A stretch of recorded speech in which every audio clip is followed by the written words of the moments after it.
नमस्कार, मैं हूं अर्चित और आप देख रहे हैं एक्सेस भारत न्यूज। चलिए रुक करते हैं इस खास खबर की ओर। दक्षिण भारत के एक और महत्वपूर्ण राज्य केरल से बड़ी खबर सामने आ रही है। केरल की राजनीति में पिछले एक दशक से चला आ रहा कांग्रेस का वनवास आखिरकार खत्म हो गया। 2026 के विधानसभा चुनाव नतीजों में कांग्रेस के नेतृत्व वाले यूनाइटेड डेमोक्रेटिक फ्रंट यानी यूडीएफ ने सत्ता में शानदार वापसी की है। पिछले चुनाव में अंदरूनी कलह की वजह से मात खाने वाली कांग्रेस ने इस बार अपनी गलतियों से सबक लिया और एक ऐसी रणनीति तैयार की जिसने वाम मोर्चे के मजबूत किले को ढा दिया।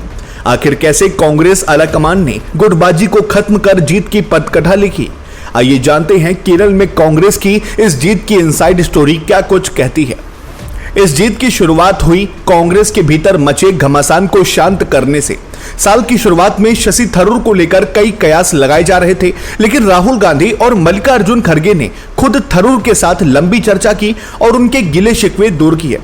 थरूर को प्रचार समिति की जिम्मेदारी दी गई, जिसका सकारात्मक असर पूरे राज्य में दिखा। कांग्रेस ने इस बार टिकट बंटवारे में भी बड़ा जोखिम उठाया और वरिष्ठ नेता मधुसूदन मिस्त्री के अनुभव पर भरोसा किया। पार्टी को मिले फीडबैक के आधार पर इस बार कांग्रेस ने बड़ी संख्या में युवा चेहरों पर दांव लगाया।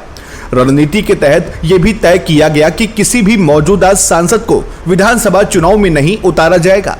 हालांकि पूर्व प्रदेश अध्यक्ष सुधाकरन जैसे नेताओं ने इसका विरोध किया, लेकिन एके एंटनी और राहुल गांधी के व्यक्तिगत हस्तक्षेप ने पार्टी में बगावत को पनपने से पहले ही रोक दिया।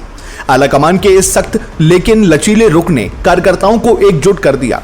केरल की जनता बदलाव चाह रही थी और कांग्रेस ने इस बार एकजुट चेहरा पेश कर मतदाताओं का भरोसा जीत लिया।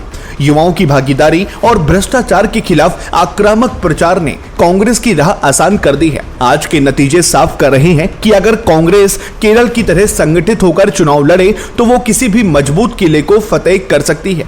केरल में अब 10 साल बाद हाथ की सरकार यानी कांग्रेस की सरकार वापसी कर रही है।